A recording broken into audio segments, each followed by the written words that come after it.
ভাত খাই আছিলোঁ মানে ভাত খাই থাকোঁতে ইমান পচন্দ শব্দ এটা দিছে নহয় মানে বহুত ডাঙৰ শব্দ দিছে তাৰপিছত ওলাই আহি চাইছোঁ গোটেই ওপৰলৈ মানে গেছ উঠা দি আৰু গোটেই আমাৰ টিংপাতে গোটেই তেল কৰি দিছে মানে ইমানেই অনিষ্ট কৰিছে গোটেই ঘৰৰ অৱস্থা নাইকিয়া কৰি দিছে মানে গোটেই তেল ঘৰৰ মানে টিংপাতত গোটেই তেল মানে বৰষুণ দিয়াতেই তেল পৰিছে মানে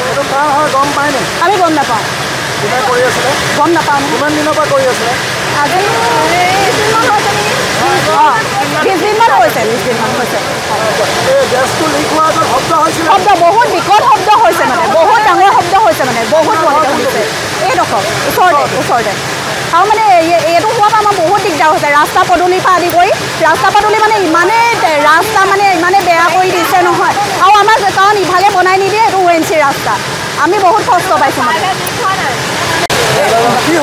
বম দি আছিলে মানে বম দি থাকোঁতে ব্ৰাছ হৈ গ'ল গেছৰ ব্ৰাছ হৈ গ'ল নেকি নাজানো আমি ভিতৰত আছিলোঁ